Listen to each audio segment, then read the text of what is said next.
Good morning friends, welcome to my channel नोकी मोहब्बत। और आप देख रहे हैं शिद्दत। लास्ट पार्ट में हमने देखा था कि जो शनाया रहती है उसे कुछ भी चीज़ समझ में नहीं आ रही रहती है, लेकिन महर को सब चीज़ समझ में आ चुकी रहती है कि रोहित ने किस बात का कितना ज़्यादा इशू क्रिएट कर दिया है। और सबके सब एक्चुअल में महर को गलत नज़र से देखने लगते हैं, गंदी नज़र से देखने लग जाते हैं और उसके साथ बहुत गलत तरीके से व्यवहार करने लग जाते हैं।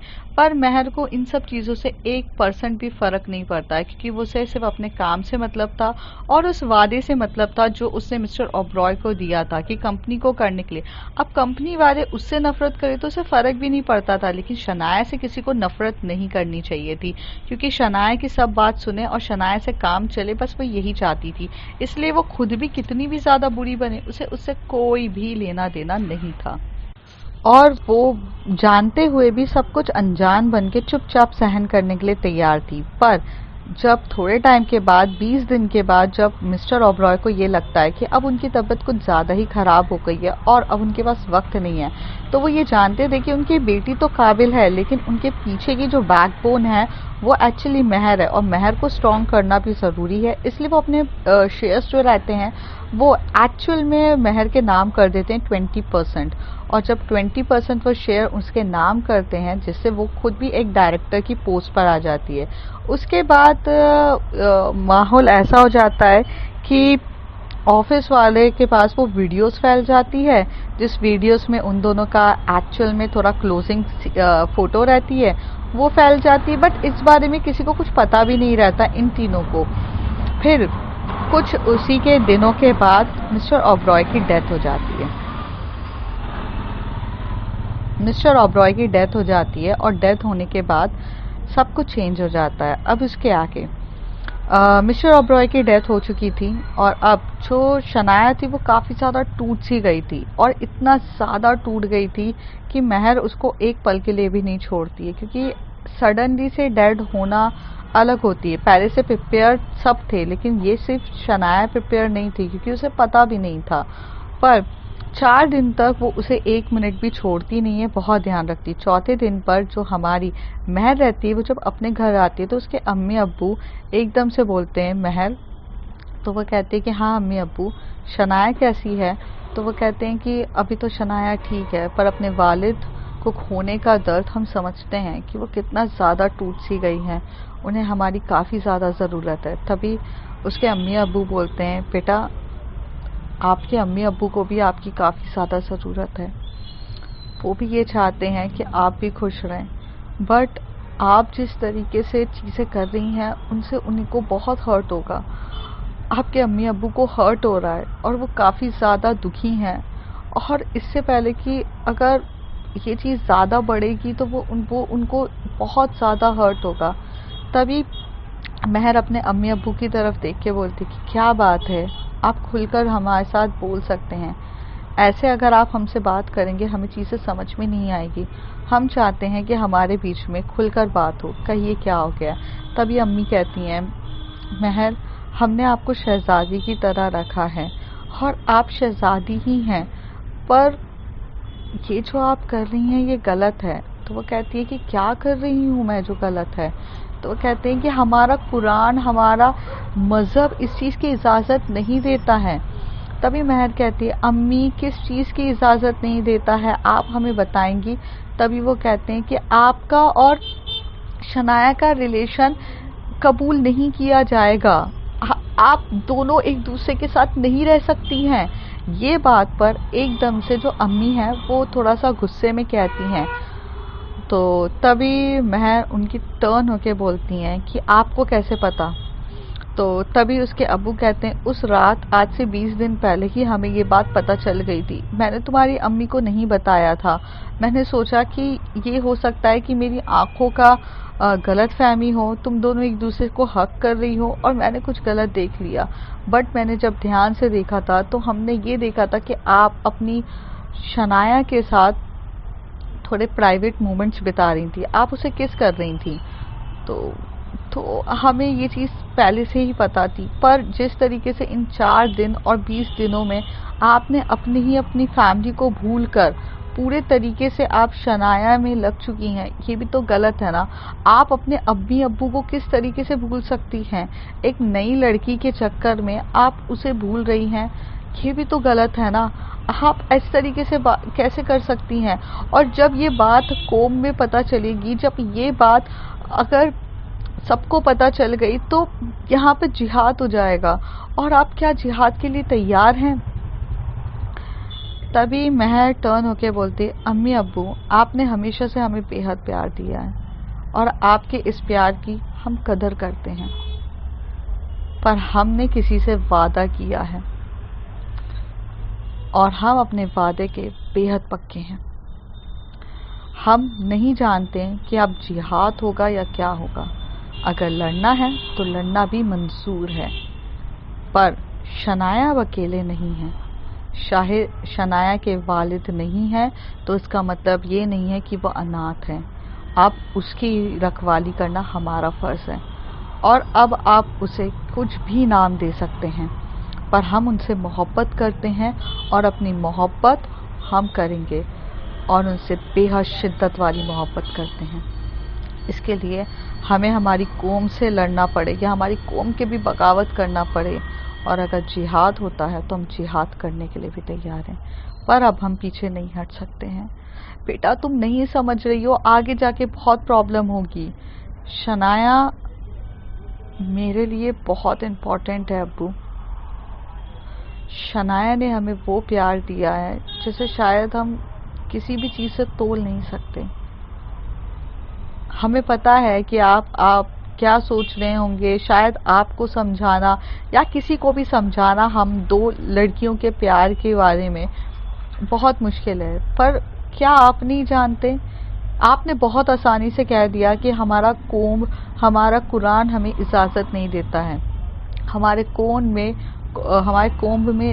हमारी कुरान में लिखा हुआ है कि सामूहिक विवाह अलाउ नहीं है। I mean, same sex marriage is not allowed. क्यों? क्योंकि कुछ हुआ था। पैगंबर जब आए थे तब उन्होंने जो देखा था वो गलत था। किसी के साथ भी जबरदस्ती करना, ये हमारा कौम इजाज़त या हमारा कुरान हमें इजाज़त नहीं देता है, पर उन लोगों ने वो चीज़ करी थी, इसलिए पैगंबर को उस समय जो सीख लगा वो सही किया। पर आप ये क्यों नहीं समझते हैं कि हमारा कौम और हमारा कुरान हमें हमेशा से लव मैरिज के लिए अलाउ करता है। वो हमेशा से यही कहता है कि अपनी खुशी मंदी से शादी करो। इसलिए हमसे 3 बार पूछा जाता है कि क्या आपको कोई भी निकाह कबूल है, क्योंकि वो हमारी रजामंदी से करा जाता है। और जब हमारी रजामंदी शनाया के साथ मोहब्बत करने में और शनाया को हमसे मोहब्बत करने में है, तो हमें नहीं लगता कि इसमें कोई मसला है। और हालांकि अब अगर लड़ना पड़े तो हम सबसे लड़ने के लिए तैयार हैं। अब इसके बारे में हम कुछ नहीं कहना चाहते हैं। अगर आप चाहें तो हम आपका घर भी छोड़ देंगे, पर अम्मी अब्बू, हम उस लड़की को नहीं छोड़ सकते जिस लड़की का हमने हाथ थामा है। हम लड़ने के लिए तैयार हैं, अब सबसे लड़ेंगे। ऐसे कह के जो हमारी महर होती है वो अंदर ऊपर की तरफ चली जाती है और वो अपना एक बैग निकालती है और उसमें बैग्स पैक करने लग जाती है। तभी वहाँ से अम्मी आके बोलते हैं कि नहीं नहीं, मतलब महर आप जाइए मत, हम समझते हैं। दूसरी तरफ जो शनाया रहती है वो उसकी डैड के मतलब डैड नहीं रहे इस बारे में आलिशा को भी पता चल जाता है। आलिशा भी बहुत जल्दी इंडिया आती है। इंडिया आते से ही वो शनाया से मिलती है और शनाया उसके सामने भी इतना फूट फूट के रोती है कि वो होश में ही नहीं रहती है। तभी एकदम से उसे महर का फ़ोन आता है और महर फ़ोन लगाकर पूछे रहती है, और जो फ़ोन रहता है वो अलीशा के पास में रहता है और महर और शनाया की उसमें बहुत प्यारी फ़ोटो रहती है।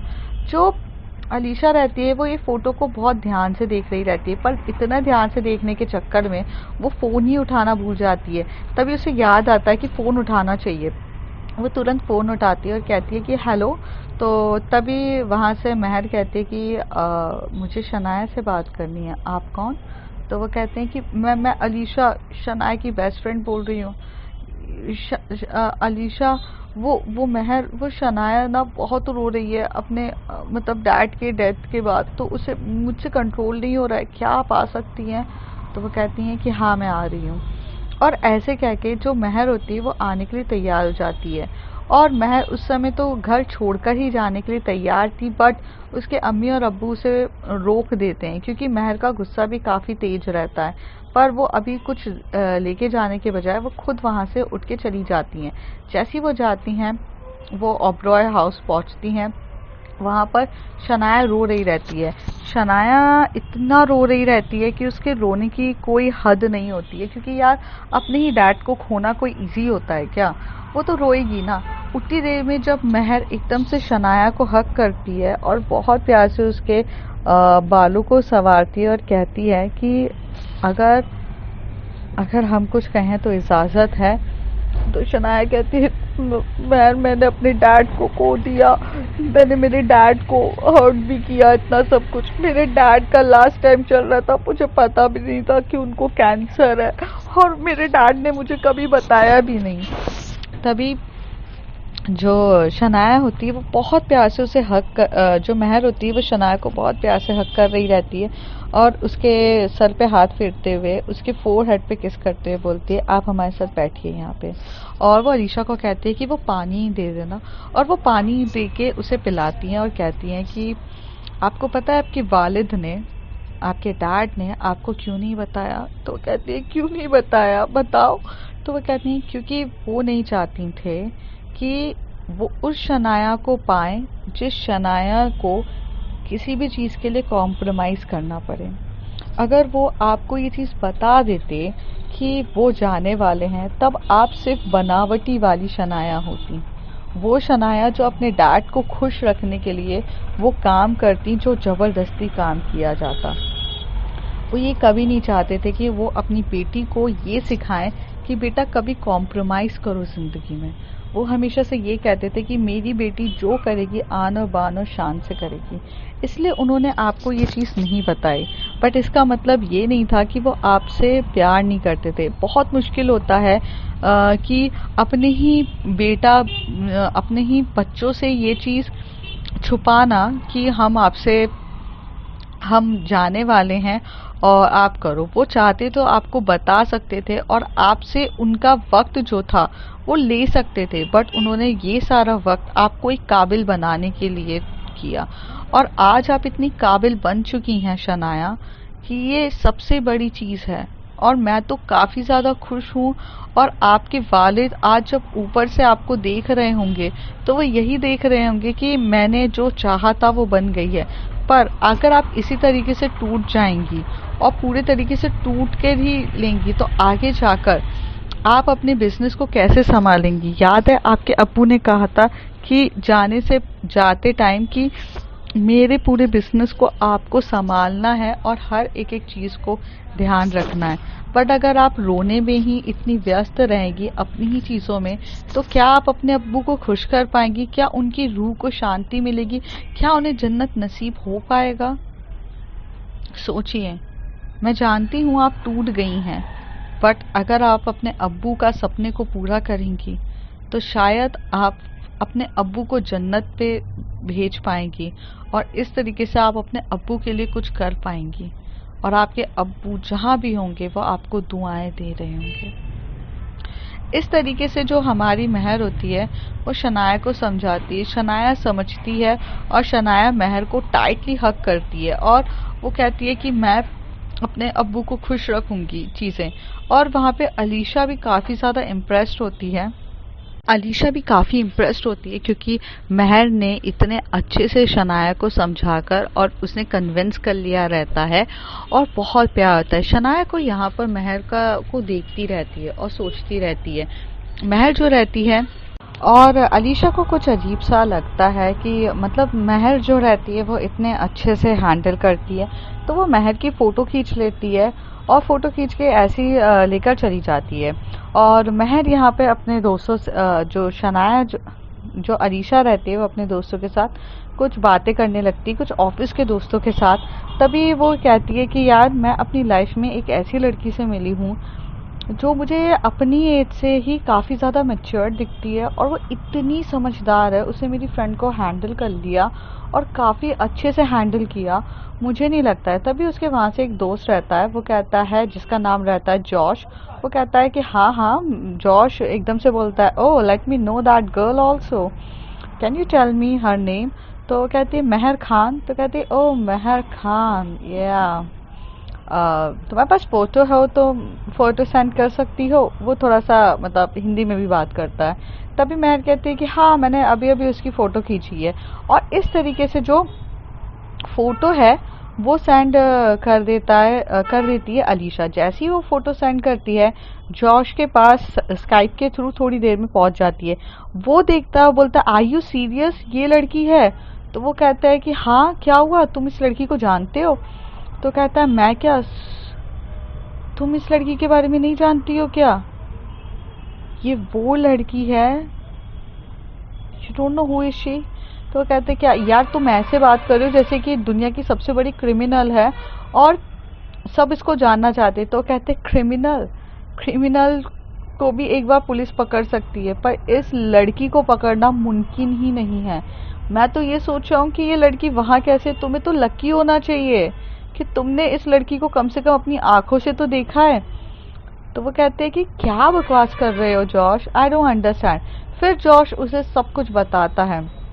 और वहाँ पर जो शनाया रहती है वो मेहर से बस लिपटी हुई रहती है, और थोड़ी देर के बाद होती, जब उसका रोना ख़त्म होता है तो वो कहती है कि चलो अब हमें हमारी लाइफ को अलग तरीके से जीनी है। और इसलिए वो मेहर का हाथ पकड़ती है, उसे वॉशरूम में लेकर जाती है, उसका फेस वॉश कराती है, उसे रेडी करती है, उसे प्रॉपर तैयार करती है। और फिर वो आंटी को कहती है कि मैं थोड़ी देर क्या आपकी बेटी को बाहर लेकर जा सकती हूँ, थोड़ा सिर्फ माइंड फ्रेश के लिए।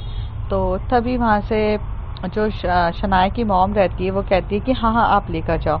शनाया का वो हाथ पकड़ के उसे लेकर जाती है और उसे बाहर बहुत अच्छे से लेके जाती है। वो कार चलाती है, जो कार एक्चुअली शनाया की रहती है। शनाया का फिर भी मूड नहीं हो रहा रहता है, लेकिन मेहर उसके मूड को अच्छा बनाने के लिए उसे बाहर लेकर जाती है। वो लोग काफ़ी क्वालिटी टाइम स्पेंड करते हैं, जहाँ पर शनाया को वो एक अच्छी अच्छी प्लेसेस लेके जाती है। प्लेसेस मीन्स क्राउडेड जगह नहीं, मीन्स ऐसी शांति वाली प्लेसेस। वहाँ पर उसके साथ बैठती है, उसे प्रकृति का फ्लो दिखाती है। जैसे कि वो एक तरफ उसे वहाँ पर लेकर जाती है पानी के झरने की तरफ, और वो उस झरने की तरफ वहाँ बिठाती है। तभी वहाँ पर जो शनाया रहती है वो पूछती है कि क्या, क्यों तुम मुझे यहाँ लेकर आई हो मेहर। तो वो बोलती है कि मैं तुम्हें एक्चुअल में कुछ रियलिटी दिखाना चाहती हूँ। तो वो कहती है कि कैसे रियलिटी। तो कहती है कि देखो, sometime the reality is more dangerous than fiction, और ये चीज़ याद रखना हमेशा से। तो वो कहती है कि क्या मतलब है, मेरा दिमाग वैसे ही नहीं चल रहा है और तुम मुझसे इतने मतलब ऐसे इस तरीके से बोलो कि तो मुझे और समझ में नहीं आएगा। तो वो हंसते हुए बोलती कि कुछ नहीं, ये देख रही हो उस झरने की तरफ। तो वो कहती है कि हाँ, तुम्हें ऐसा लग रहा है कि ये झरने का पानी जब ऊपर से गिर रहा है और वो नीचे की तरफ जा रहा है और इसका खुद का अस्तित्व खत्म हो रहा है। तो कहती है कि हाँ, झरना मीन्स क्या होता है, वाटरफॉल, इट मीन्स कि पानी गिर रहा है, लेकिन जब वो पानी उस नॉर्मल पानी से मिल जाएगा तो उसकी वैल्यू खत्म हो जाएगी। तो कहती नहीं, यही तो प्रॉब्लम है। पानी चलो ऊपर से बह रहा है, वो ऊपर से पानी बहता हुआ कहाँ से आता है। तो वो कहती है कि मतलब, तो वो कहती है कि देखो, जब हमारे ग्लेशियर्स पिघलते हैं तभी वो एक पानी का रूप लेते हैं, और वो पानी का रूप लेते हैं, और वो फ्लो होते होते किसी ना किसी माउंटेन से टकराते हुए वो नीचे की तरफ गिरते हैं। और जब कोई पानी नीचे की तरफ गिरता है तो वो झरना कहलाता है। और वही झरने का पानी जब किसी नदी से मिलता है तो वो नदी का पानी पिलाता है। और जब नदी का पानी एक किनारों तक पहुंचता है तो वो तीन चीज़ के लिए काम आता है। पहला, वो लोगों की प्यास बुझाता है। दूसरा, कि वो एक्चुअल में मतलब पेड़ पौधों के लिए होता है। और तीसरा, पानी, वहाँ पर जीव जंतु जीवित रहते हैं, मतलब वहाँ पर वाटर एनिमल्स जीवित रहते हैं। और वहाँ पर फिशेस आ जाती है, फिशेस आती है, सब आती है, जिसकी वजह से लोगों को खाने पीने के लिए भी फिशेस मिल जाती है। तो इस तरीके से तीन तरीके से हो जाता है। तभी शनाया कहती है कहना क्या चाहती हो मेहर। तो वो कहती है कि एग्जैक्टली मैं तुम्हें यही बताना चाहती हूँ कि अगर इंसान एक फॉर्म से गुजरते हुए दूसरे फॉर्म पर आता है तो भी वो यूज़फुल ही होता है, और जब वो दूसरे फॉर्म से तीसरे फॉर्म पर आता है तो भी वो यूज़फुल होता है। तो वो कहती है मतलब देखो, पहले तुम किसी चीज़ को पसंद करती हो एज अ ग्लेशियर के वे में, राइट? मतलब बर्फीली ग्लेशियर्स ये सब तुम्हें पसंद है, बड़े बड़ा बर्फ़ के पहाड़ पसंद है। लेकिन अगर वही बर्फ़ के पहाड़ अगर पिघल जाते हैं तो तुम उसको आगे जाके वाटरफॉल के मतलब एक झरने की तरह पसंद करती हो, क्योंकि वो पानी गिर रहा है वाटरफॉल की तरह। और वही वाटरफॉल अगर नदी में मिल जाता है तो तुम उसे नदी की तरह पसंद करती हो, क्योंकि आप तुम नदी में जाती हो, वहाँ पर बोटिंग करती हो, सब करती हो, वहाँ के जो एनिमल्स होते हैं वो सब यूज़ करती हो। इस तरीके से तुम उसे भी तो यूज़ कर रही हो ना। तो कहती है कि हाँ, तो कहना क्या चाहती हो? शनाया पूछती है। मैं वही कहती हूँ कि इंसान की ज़िंदगी में भी अगर एक पड़ाव आता है तो इसका मतलब उसकी ज़िंदगी एंड नहीं होती है। अगर ग्लेशियर पिघल गया है तो इसका मतलब वो उसकी लाइफ ख़त्म नहीं हुई है। ग्लेशियर का पानी एक झरने के रूप पर आकर जाकर तुम लोगों को संतुष्टि देता है, तुम लोगों को खुशियाँ देता है और तुम्हें अच्छा लगता है। वही झरने का पानी जब नदी में मिल जाता है तो वो लोगों को जीवन दान देता है। उसी तरीके से तुम भी अगर अपनी लाइफ में एक ही जगह पे स्टक हो गई हो तो लाइफ नहीं रुकती, life is must go on. तो स्टक होकर ये मत सोचो कि ये एंड हो गया है, वहाँ से एक नया फॉर्म आएगा। अभी तक लोग तुम्हें शनाया ओबरॉय से जानते थे, डॉटर ऑफ राजीव ओबरॉय, लेकिन अब तुम्हें सब जानेंगे Shanaya Oberoi, the owner of the Oberoi industries, और जो एक ऐसा मुकाम हासिल करेगी जो आज तक किसी ने नहीं किया हो।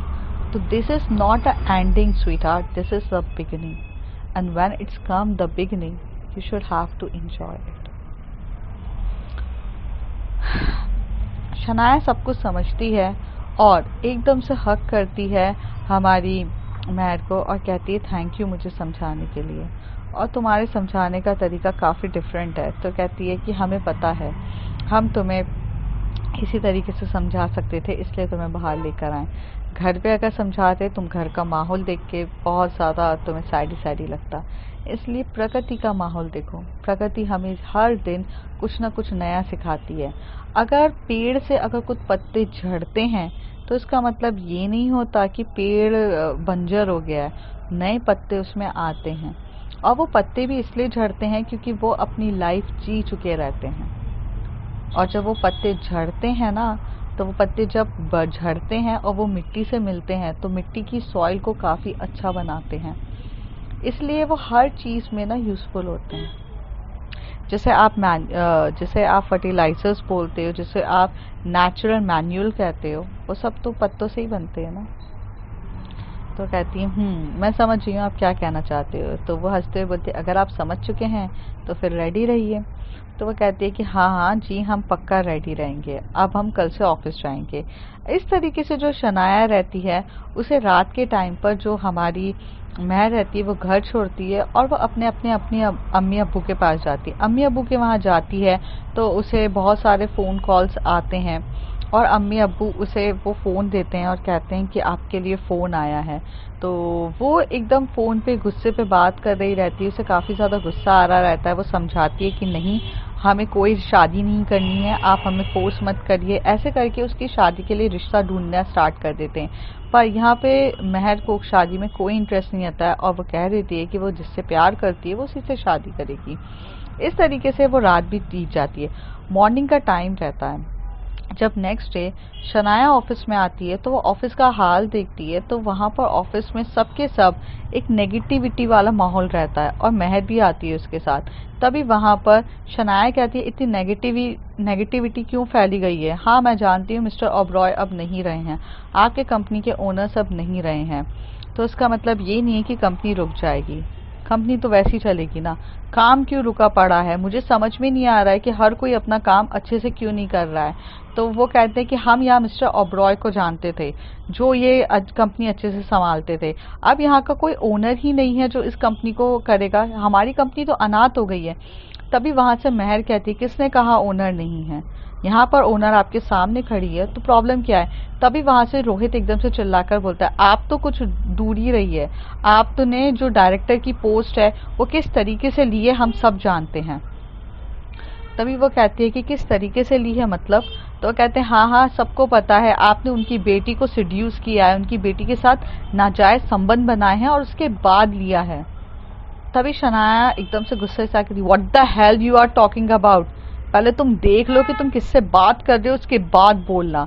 तभी महर कहती है रुको शनाया। तभी वो कहती कहना क्या चाहते हैं आप, हम पहले ये जान लें कि आप क्या कहना चाहते हैं। तो वो कहते हैं हाँ हाँ मैं आपको सब कुछ बताता हूँ। और इस तरीके से वो एक बड़ी सी स्क्रीन में इन दोनों की प्राइवेट जो फोटो होती है वो डिस्प्ले कर देता है। ये आप नहीं है, टेंट में तो आप दोनों यही करने आई थी और आपने यही चीज से ब्लैकमेल करके मिस्टर ओबरॉय से एक्चुअल में डायरेक्टर की पोस्ट ले ली। और जैसे ही उनकी डायरेक्टर की पोस्ट मिल गई उसके बाद उनकी तबीयत खराब हो गई और वो जाने लगे। आपने बहुत अच्छे से फायदा उठाया, आप जैसी लड़की और आपकी ये जो शनाया मैडम है इन सब के अंडर काम करना हम पसंद नहीं करेंगे। जब तक हमें एक नया ओनर नहीं मिल जाता हम कुछ काम नहीं करेंगे। तो शनाया कहती है ओनर का क्या मतलब है, ये कंपनी मेरे डैड की थी और मेरी है, आई am the owner of this company. तो वो कहते हैं कि मैडम आप भूल रहे हैं, यहाँ पर बोर्ड ऑफ द डायरेक्टर्स भी हैं और जब वो बोर्ड ऑफ द डायरेक्टर्स आएंगे तभी डिसाइड होगा।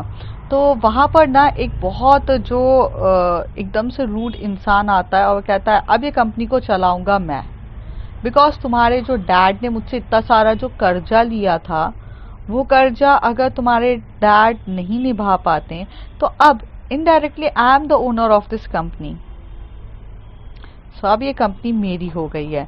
ये वही इंसान था जो एक्चुअल में टकराया था महर से और महर ने उसे सॉरी बोल के चली गई थी। तभी वो बहुत गुस्से में बोल रहा रहता है, शनाया से वो काफी बदतमीजी से लड़ रहा रहता है।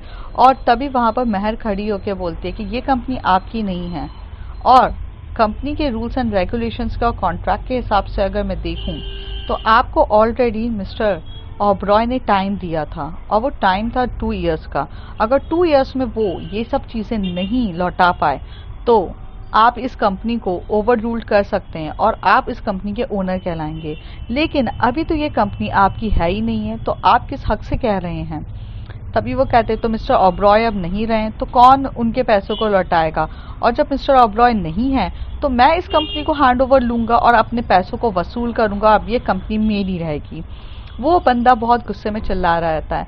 तभी वहां से महर आगे होके बोलती है कंपनी में आपको को ओनर के बारे में भी बताया गया था, उस कंपनी में आपको एक गारंटर के भी साइन किए गए थे, वो मिस शनाया ओबरॉय के थे। और जब शनाया ओबरॉय के खुद साइन किए हुए डॉक्यूमेंट्स आपके सामने हैं और शनाया ओबरॉय यहाँ खड़ी है तो ये कंपनी को आप हैंडओवर नहीं कर सकते। तो तभी वो लड़का गुस्से में होता है, जब शनाया कुछ नहीं कह रही तो तुम होती कौन हो बोलने वाली। तभी वो कहती है कि मैं कौन होती हूँ ये चीज जानना आपके लिए जरूरी नहीं है, आप पहले ये चीज जान लीजिए कि आप इस कंपनी को ओवर रूल नहीं कर सकते हैं और जब तक हम हैं यहाँ पर आप ओवर रूल नहीं कर सकते हैं।